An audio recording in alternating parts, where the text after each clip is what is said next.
지금 보시는 영상은 홀머스 캐탈로그님께서 공유해주신 테슬라 FSD 베타 버전 11의 자율주행 능력을 보여주는 영상입니다. 오늘 다룰 내용은 상당히 중요한 내용이 많은데 바로 기업의 실질적인 진실을 판가름할 수 있는 자료입니다. 많은 기업들이 고객과 투자자들을 안심시키기 위해서 좋은 감언이설은 항상 늘어놓습니다. 바로 그 이유가 좋은 말, 호황된 말, 마음껏 한다 하더라도 비용이 들지 않기 때문입니다. 그런데 이런 말들 중에서 어떤 것이 진실인지 판가름하는 방법은 실제 기업에게 비용이 들어가는 활동에 얼마나 참여하는지를 직접 확인하는 것입니다. 가장 대표적인 게 설비 투자이죠. 전기차 시장처럼 급격하게 성장하고 있는 시장에서 자기가 리더다 혹은 우리가 경쟁력을 갖고 있다라고 주장하는 기업들은 많은데 바로 이 설비 투자 부분에서 테슬라가 아닌 기업과 아주 극명한 양극화가 진행되고 있습니다. 일단 첫 번째로 살펴볼 내용은 테슬라의 배터리 부분 최대 파트너인 파나소닉이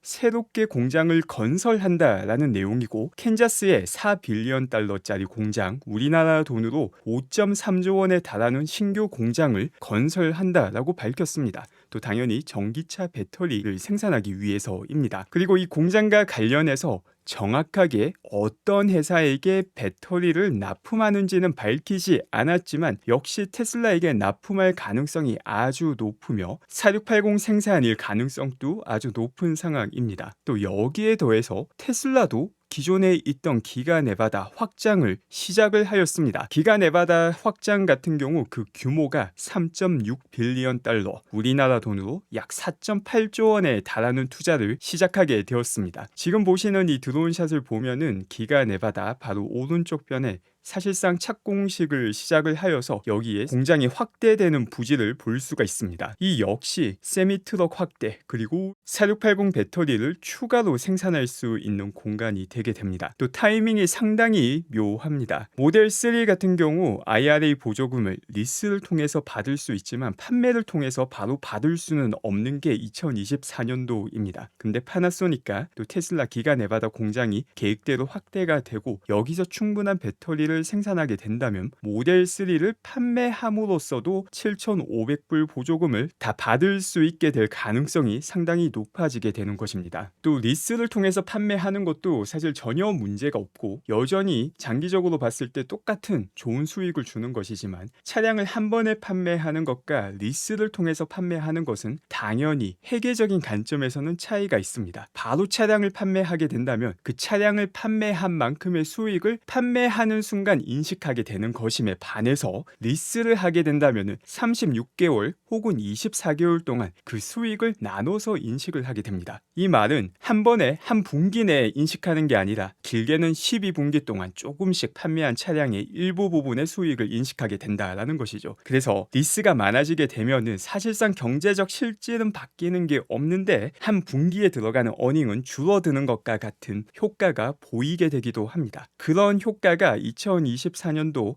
상반기에는 어느 정도 있을 수 있습니다. 다만 경제적 실질은 똑같고 판매를 통해서도 바로 7,500불을 받을 수 있게 배터리 공장을 확장하고 있다라는 아주 중요한 소식이 확인이 되었습니다. 그리고 이것보다 훨씬 더 큰 의미는 왜 테슬라만 확장을 할까? 여기에 사실 훨씬 더 큰 의미가 들어가 있습니다. 이번에 기가 네바다 공장 확장 같은 경우는 사실 2023년도 1월 25일에 다루었던 내용이기도 합니다. 거의 정확하게 1년이 지나고 실제 확대가 되었는데 어떻게 보면 설명회가 진행되고 난 다음에 조금 늦게 확대가 된 것일 수도 있습니다. 이게 테슬라를 통해서 일관되게 볼 수 있는 패턴인데 워낙 야심찬 계획을 발표하고 그 누구도 시도하지 않았던 새로운 혁신을 만들기 때문에 기존에 말했던 내용보다 조금 늦는 경우는 많습니다. 그런데 다른 기업들과 비교해보면은 했던 말을 늦지만 지키고 있습니다. 다른 기업은 어떻냐? 말을 했던 걸 전혀 지키고 있지 않죠. 그 내용을 다루기 앞서서 테슬라 리님께서 관련 내용을 잘 정리해 주셨는데 이 기가 네바다와 관련해서 구체적인 내용을 보게 되면은 100기가와트시의 4680 생산을 추가로 할 수 있게 됩니다. 100기가와트시 배터리라는 거는 정말 큰 양이죠. 이를 통해서 연간 200만 대의 추가 차량을 생산할 수 있는 양입니다. 이렇게 많은 차량을 생산할 수 있는 투자를 한다. 이거 자체가 그만큼 다 팔 수 있다라는 확신을 가지고 있는 것입니다. 그냥 말만 하는 게 아니라 36억 달러라는 큰 돈을 투자할 만큼의 확신을 가지고 있고, 사실 이게 기업이 보여줄 수 있는 가장 신뢰도가 높은 가이던스입니다. 또 테슬라 리님께서는 항상 같은 이슈에 대해서 과거의 자료들과 연계해서 잘 정리를 해주십니다. 그래서 이를 연계해서 보게 된다면 지난 15일 같은 경우에는 기가 네바다에서 73종의 새로운 직업을 구직을 하였는데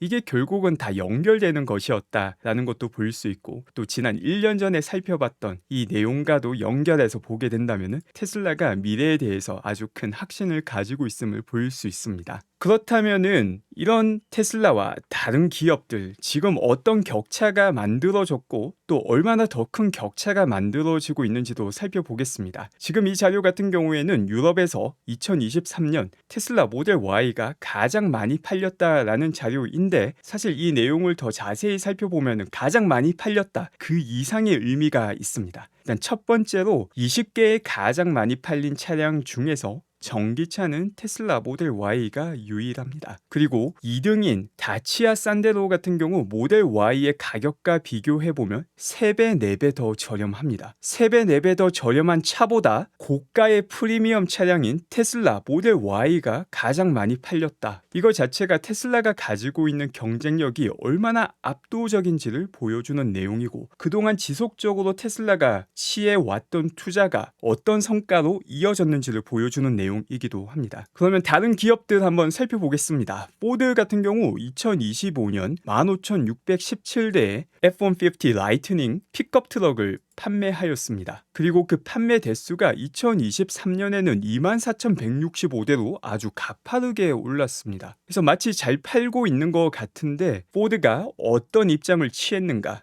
2024년 투자를 지연하겠다라고 밝혔으며, 더 나아가서 원래 계획했던 목표치인 주당 3,200대의 F-150 라이트닝 픽업 트럭 생산량을 1,600대로 줄이게 됩니다. 그리고 투자금 딜레이 같은 경우 원래 계획했던 게 무려 12빌리언 달러, 이거 뭐 120억 달러, 금액만 보면 엄청 빵빵합니다. 16조 원을 투자하겠다라고 밝혔었는데 항상 투자 계획을 매년 밝히고 있는데 어떻게 된 게 매년 딜레이가 됩니다. 그리고 잘 나간다 하는데 실질적인 생산량 자체를 줄여버립니다. 정말 이상한 일이죠. 왜 그럴까? 이거 만들어서 팔아봤자 손해를 보기 때문입니다. 테슬라는 손해를 보지 않고 이익을 보기 때문에 미래에 더 큰 판매를 위해서 투자를 하고 있는 상황인데 너무나도 대비가 되는 상황입니다. 그리고 재미난 내용은 스텔란티스에서 나오기도 하였습니다. 스텔란티스 공식 사이트에서 나온 내용이고 오늘 발표된 내용입니다. 스텔란티스 하면 유일하게 NACS에 가입하지 않은 기업이기도 합니다. 그런데 또 자기들만의 전기차 플랫폼을 만들어서 800km까지 주행거리가 가능한 플랫폼을 만들었다라고 발표를 합니다. 또 여기에 약속이 들어오게 됩니다. 2024년에서 2026년 사이에 8개의 새로운 전기차를 런칭하겠다라고 밝힙니다. 그리고 역시 미래형인데 엄청난 투자 금액을 약속합니다. 이거는 뭐 방금 봤던 포드보다 더합니다. 500억 유로에 달하는 투자를 향후 10년간 진행할 것이라 밝혔습니다. 그리고 2030년도까지 유럽에서는 100% 전기차를 판매할 것이고 미국에서는 50% 전기차를 판매할 것이다 라고 밝히며 역시 미래형입니다. 배터리 생산 능력도 확보할 계획이며 48개의 전기차를 판매할 계획이다 라고 밝힙니다. 이렇게 매년 원대한 계획이 매번 발표가 되고 있습니다. 그런데 이 중 늦을지언정 유일하게 이 계획을 지키는 기업은 테슬라밖에 없다라는 게 아주 흥미로운 내용입니다. 달콤한 말은 모든 곳에서 나오고 있지만 실천하는 곳은 한 곳밖에 없다. 이게 미래의 승자를 잘 보여주는 내용이기도 합니다. 그 밖에 전체 시장이 어떤 방향으로 흘러가는지 확인하기 위해서 전 세계 자동차 시장 자료 그리고 전기차 시장과 관련된 자료도 확인하겠습니다. AJ님께서 정리해 주신 자료인데 2022년과 2023년 주요 시장별로 자동차 판매 대수가 어떻게 바뀌었는지를 나타내 주는 자료입니다. 중국 같은 경우 판매 대수 기준으로 봤을 때 2,680만 대의 차량이 2022년도에 팔렸는데 2023년도가 되면서 11.9%가 증가한 3천만 대의 차량을 판매하게 됩니다. 미국 같은 경우는 1,390만 대의 차량이 11.5% 증가하여서 2023년도에는 1,550만 대를 판매하게 됩니다. 유럽은 1,130만 대에서 1,280만 대로 올라가게 됩니다. 이를 보면 상당히 흥미롭습니다. 판매 대수 기준으로 볼 경우 중국의 판매량이 유럽 시장보다 2배 더 크며 미국 시장과 비교해서도 거의 2배 정도의 시장을 가지고 있다는 것을 볼 수 있습니다. 다만 중국 시장 같은 경우는 워낙 저가형 모델이 많이 집중되어 있기 때문에 이걸 매출 금액으로 바꾸게 된다면 그 차이는 훨씬 더 적어지게 되지만 중국의 자동차 시장의 규모가 예사롭지 않다라는 건 분명 볼 수 있는 자료입니다. 그리고 전 세계 자동차 시장의 지분율을 나타내고 있는 자료입니다. 역시 2022년 중국이 51.6%였는데 2023년은 0.1%가 줄어든 51.5%가 되었고 유럽이 0.3%가 증가하여 22%를 차지하게 되었습니다. 그럼 이 중에서 전기차와 관련된 자료를 정리해 보겠습니다. 지금 보시는 거는 하이브리드를 포함한 연도별 각 국가에서 얼마나 많은 전기차를 판매했는지를 나타내는 자료입니다. 역시 매년 성장률이 둔화되니 어쩌니 하지만 아주 가파른 성장률을 보여주고 있고 2023년은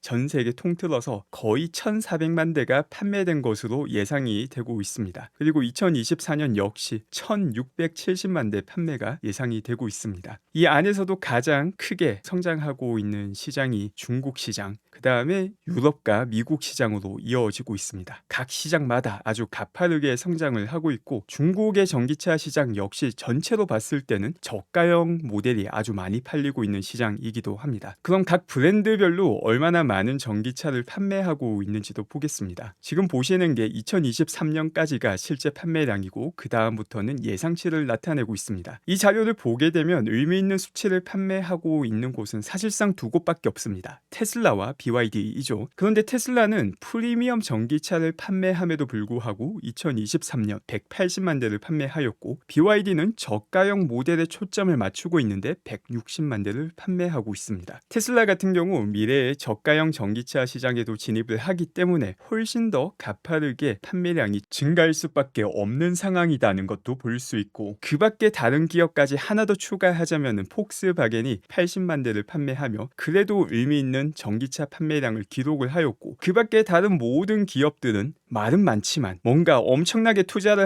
하겠다라고 약속은 많이 하지만 실질적인 성과는 아직까지 보여준 적이 없고 그 약속도 매년 미래형으로 바뀌며 연기가 되고 있다는 것을 볼 수 있습니다. 사실 이런 자료가 보여주는 것은 너무나도 명확합니다. 주가만 보게 되면은 마치 큰 문제가 생긴 것 같은데 본질을 보게 되면은 테슬라가 전기차 시장에서 사실 벌써 지배자인데 미래에 그 지배 정도가 더욱더 공고해질 수밖에 없는 상황이다 라는 것을 잘 보여줍니다.